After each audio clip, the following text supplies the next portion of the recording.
Hallelujah. So ಹಾಗಾದ್ರೆ ಇವತ್ತು ನನ್ನ ಸಂದೇಶದ ಹೆಸರು ದೇವರು ನಮ್ಮ ಕೈ ಬಿಟ್ಟರೆ. ಬರ್ಕೊಂಡ್ರೆ ದೇವರು ನಮ್ಮ ಕೈ ಬಿಟ್ಟರೆ, ಅಥವಾ ದೇವರು ನಮ್ಮಿಂದ ದೂರ ಆದರೆ, ಅಥವಾ ದೇವರಿಂದ ನಾವು ದೂರ ಆದ್ರೆ, ಅಥವಾ ನಮ್ಮ ಜೀವಿತದಲ್ಲಿ ದೇವರು ನಮ್ಮಿಂದ ಬೇರೆ ಆದರೆ ನಮ್ಮ ಸ್ಥಿತಿಗತಿ ಏನಂತ ಅದಕ್ಕೊಂದು ಬರ್ಕೊಳ್ಳಿ. ಯಾವ್ದಾದ್ರು ದೇವರು ನಮ್ಮ ಕೈ ಬಿಟ್ಟರೆ ಅಥವಾ ದೇವರಿಂದ ನಾವು ಕೈ ಬಿಡಲ್ಪಟ್ಟರೆ.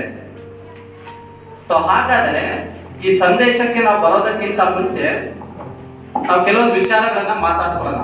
ಈ ಪ್ರಪಂಚದಲ್ಲಿ ಎರಡು ಮಹಾಶಕ್ತಿಗಳು ಆಳ್ವಿಕೆ ಮಾಡ್ತಿದ್ದಾವೆ. ಎರಡು ಮಹಾಶಕ್ತಿಗಳಂದ್ರೆ ಗೊತ್ತಾಗತ್ತಾ?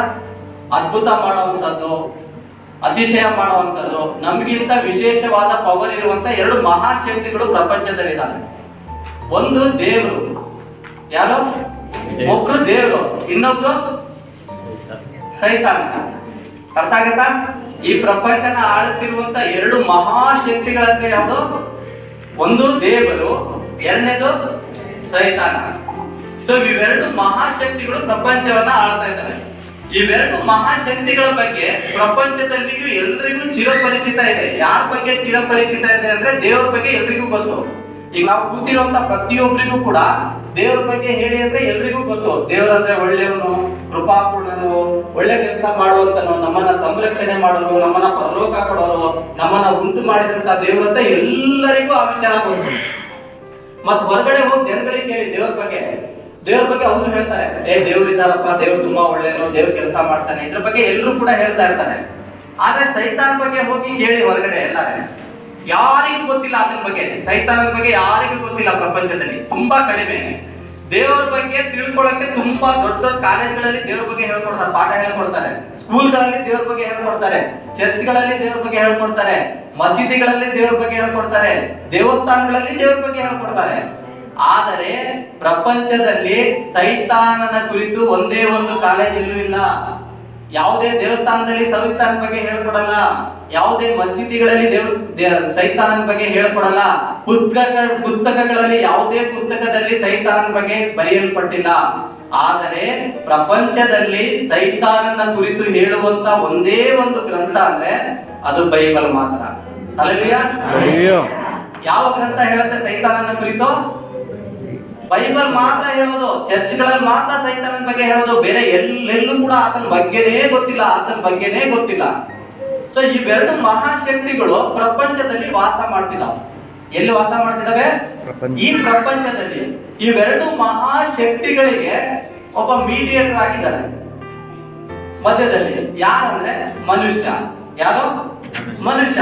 ಇವೆರಡು ಮಹಾಶಕ್ತಿಗಳು ಪ್ರಪಂಚದಲ್ಲಿ ವಾಸ ಮಾಡೋದಕ್ಕೆ ಇವರಿಬ್ಬರಿಗೂ ಎಲ್ಲೂ ಸ್ಥಳ ಇಲ್ಲ. ದೇವರಿಗೂ ಬೇರೆ ಕಡೆ ಸ್ಥಳ ಇಲ್ಲ, ಸೈತಾನನಿಗೂ ಬೇರೆ ಕಡೆ ಸ್ಥಳ ಇಲ್ಲ. ಇವರಿಬ್ರು ಪ್ರಪಂಚದಲ್ಲಿ ವಾಸ ಮಾಡ್ಬೇಕಂದ್ರೆ ನಮ್ಮ ಹೃದಯದಲ್ಲಿ ಮಾತ್ರ. ಎಲ್ಲೇ? ನಮ್ಮ ಹೃದಯದಲ್ಲೇ ವಾಸ ಮಾಡೋದು. ದೇವರು ಕೂಡ ನಮ್ಮ ಹೃದಯದಲ್ಲೇ ವಾಸ ಮಾಡೋದು ಬಂದು, ಸೈತಾನನು ಕೂಡ ವಾಸ ಮಾಡೋದು ಎಲ್ಲಿ? ನಮ್ಮ ಹೃದಯದಲ್ಲಿ. ಸೊ ಇವೆರಡು ಮಹಾಶಕ್ತಿಗಳಿಗೆ ವಾಸ ಮಾಡಲಿಕ್ಕೆ ಪ್ರಪಂಚದಲ್ಲಿರುವಂತ ಜಾಗ ಯಾವ್ದಂದ್ರೆ ಯಾರ ಹೃದಯ? ನಮ್ಮ ಹೃದಯ. ನಮ್ಮ ಹೃದಯದಲ್ಲೇ ವಾಸ ಮಾಡೋದು. ಮತ್ತೆ ಇವೆರಡು ಮಹಾಶಕ್ತಿಗಳಿಗೆ ವಾಸ ಮಾಡ್ಬೇಕಾದ್ರೆ ಇಬ್ರು ಒಟ್ಟಿಗೆ ವಾಸ ಮಾಡಲ್ಲ. ಒಟ್ಟಿಗೆ ಸೈತಾನನು ವಾಸ ಮಾಡಲ್ಲ, ದೇವರು ಒಟ್ಟಿಗೆ ವಾಸ ಮಾಡಲ್ಲ. ಇಬ್ರು ಒಂದು ಏಕಕಾಲದಲ್ಲಿ ಯಾರು ಬಂದು ನಮ್ಮ ಹೃದಯದಲ್ಲಿ ವಾಸ ಮಾಡಲ್ಲ, ಒಬ್ರು ವಾಸ ಮಾಡ್ತಾರೆ. ಯಾರು ವಾಸ ಮಾಡ್ತಾರೆ? ಒಬ್ರಿಗೆ ನಮ್ಮ ಹೃದಯ ಖಾಲಿ ಇರೋದು. ಅಥವಾ ದೇವರಾರು ವಾಸ ಮಾಡ್ಲಿ, ಅಥವಾ ಸೈತಾನನಾದ್ರೂ ವಾಸ ಮಾಡ್ಲಿ ಅನ್ನೋದು, ಇಬ್ರಿಗೂ ಕೂಡ ನಮ್ಮ ಹೃದಯನೇ ಜಾಗ ಇರೋದು. ಹಲ್ಲೆಲೂಯಾ.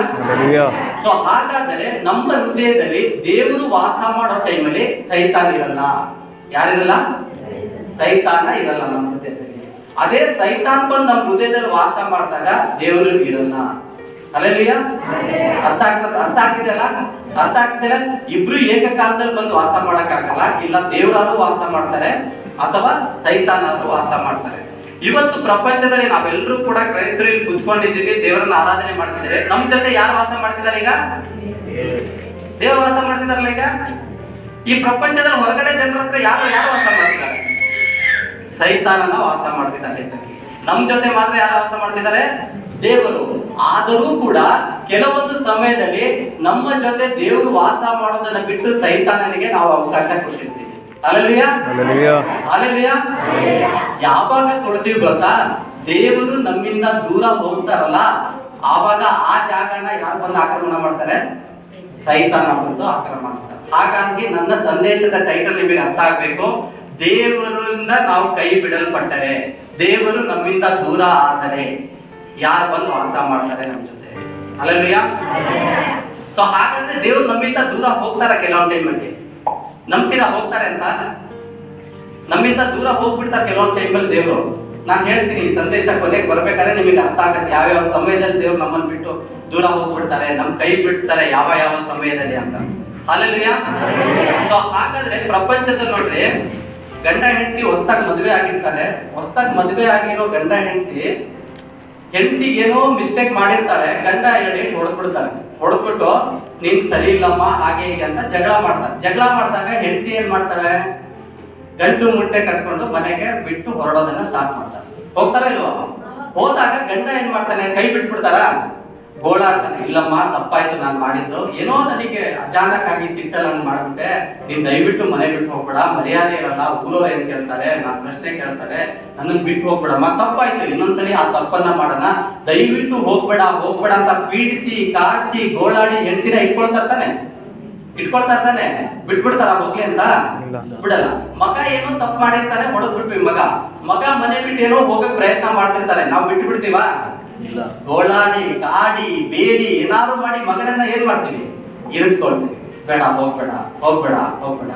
ಹಾಗಾದರೆ ದೇವರು ನಮ್ಮನ್ನ ಬಿಟ್ಟು ಹೋಗುವಂತ ಸಮಯದಲ್ಲಿ ನಾವು ಗೋಳಾಡಿ ಕಣ್ಣೀರಿಟ್ಟು, ದೇವರೇ ದಯವಿಟ್ಟು ನನ್ನಿಂದ ದೂರ ಹೋಗ್ಬೇಡಪ್ಪ, ನನ್ನ ಜೊತೆನೇ ಇರುವಂತ ನಾವ್ಯಾರೇನು ಇಟ್ಕೊಳ್ತೀವ ಅಂತ ಪರಿಸ್ಥಿತಿಗಳು ಬರ್ತಾವ ನಮಗೆ. ದೇವರು ನಮ್ಮಿಂದ ದೂರ ಆಗುವಂತ ಪರಿಸ್ಥಿತಿಗಳು ಬರ್ತಾವೆ.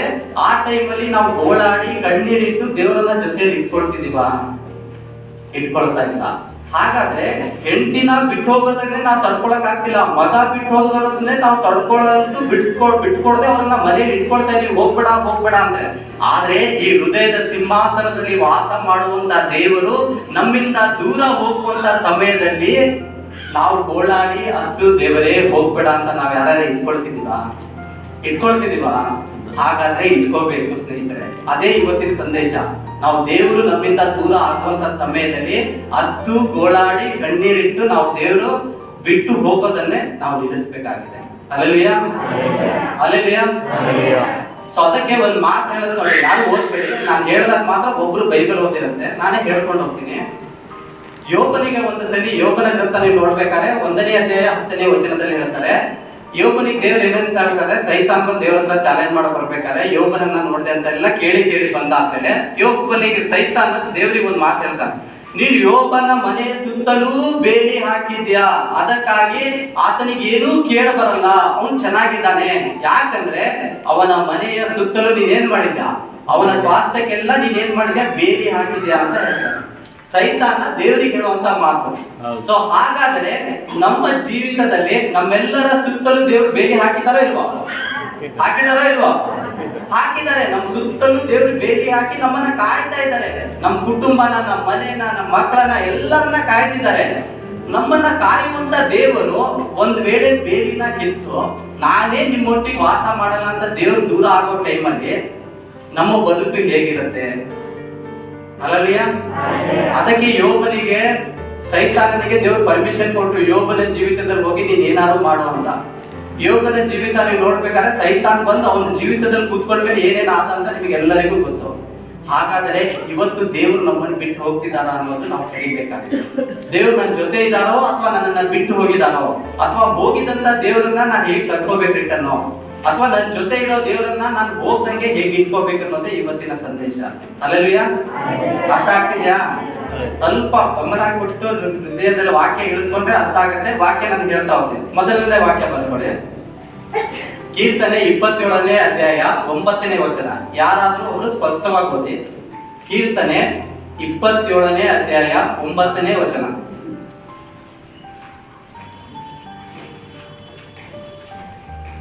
ನನಗೆ ವಿಮುಖನಾಗಿರಬೇಡ, ನಿನ್ನ ಸೇವಕನನ್ನು ಕೋಪದಿಂದ ತಳ್ಳಬೇಡ, ನೀನೇ ನನಗೆ ಸಹಾಯಕನಾಗಿದ್ದೀಯಲ್ಲವೇ. ನನ್ನನ್ನು ರಕ್ಷಿಸಿದ ದೇವರೇ, ಕೈ ಬಿಡಬೇಡ, ತೊರೆದು ಬಿಡಬೇಡ. ಓಕೆ, ನಾನೊಂದ್ಸಲಿ ಓದ್ತೀನಿ ನೋಡಿ. ನನಗೆ ವಿಮುಖನಾಗಿರಬೇಡ, ನಿನ್ನ ಸೇವಕನನ್ನು ಕೋಪದಿಂದ ತಳ್ಳಬೇಡ. ನೀನೇ ನನಗೆ ಸಹಾಯಕನಾಗಿದೆಯಲ್ಲವೇ? ನನ್ನನ್ನು ರಕ್ಷಿಸಿದ ದೇವರೇ, ಕೈ ಬಿಡಬೇಡ, ತೊರೆದು ಬಿಡಬೇಡ. ಇಲ್ಲಿ ಭಕ್ತ ಬರಿಬೇಕಾದ್ರೆ ಕೀರ್ತನೆಯನ್ನ ಹೇಳ್ತಾರೆ, ದೇವರೇ ನನ್ನ ಕೈನ ಬಿಡಬೇಡ, ನನ್ನನ್ನ ತೊರೆದು ಬಿಡಬೇಡ ಅಂತ. ಯಾಕೆ ಭಕ್ತ ಈ ರೀತಿಯಾಗಿ ಬರೀತಿದ್ದಾರೆ ದೇವ್ರ ಹತ್ರ? ಭಕ್ತನಿಗೆ ಡೌಟ್ ಎಲ್ಲೋ ಒಂದ್ ಕಡೆ, ದೇವ್ರು ನನ್ನಿಂದ ದೂರ ಆಗ್ಬಿಟ್ಟಿದಾರ, ಅಥವಾ ದೇವ್ರು ನನ್ ಕೈ ಬಿಡ್ತಾರ, ಅಥವಾ ದೇವರಿಂದ ನಾನೆಲ್ಲಾರೇ ದೂರ ಆಗ್ಬಿಟ್ಟಿದ್ದೀನ? ಸ್ನೇಹಿತರೆ, ದೇವ್ರು ನಿಮ್ಮಿಂದ ದೂರ ಆಗೋದಲ್ಲ, ನೀವು ದೇವರಿಂದ ದೂರ ಆದ್ರೂ ಕೂಡ ದೇವ್ರು ನಿಮ್ಮ ಹತ್ರ ಇರಲ್ಲ. ಅಲ್ಲಲ್ಯ? ನೀವು ದೇವರಿಂದ ದೂರ ಆದ್ರೂ ಕೂಡ, ಅಥವಾ ದೇವರು ನಿಮ್ಮಿಂದ ದೂರ ಆದ್ರೂ ಕೂಡ ದೇವರು ನಿಮ್ಮ ಹೃದಯದಲ್ಲಿ ಇರಲ್ಲ. ಇಲ್ಲಿ ಭಕ್ತ ಹೇಳ್ತಿದ್ದಾನೆ, ದೇವರೇ ದಯವಿಟ್ಟು ನನ್ನ ಕೈನ ಏನ್ ಮಾಡ್ಬೇಡ್ರಿ, ಬಿಡಬೇಡ್ರಿ, ನನ್ನನ್ನ ತೊರಿಬೇಡ್ರಿ. ಯಾಕಂದ್ರೆ ನೀನ್ ಇಲ್ಲದಂತ ಜೀವಿತ ನಾನು ಕಲ್ಪನೆ ಮಾಡ್ಕೊಳ್ಳೋದಕ್ಕೆ ಆಗಲ್ಲ.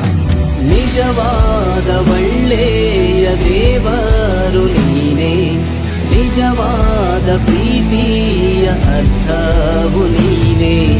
ನಿಜವಾದ ಒಳ್ಳೆಯ ದೇವರು ನೀನೇ, ನಿಜವಾದ ಪ್ರೀತಿಯ ಅರ್ಥವು ನೀನೇ. ಅರಸ ಅರಸ ಅರಸ ಯೇಸುವೇ, ನೀನೇ ನನ್ನ ಅರಸ.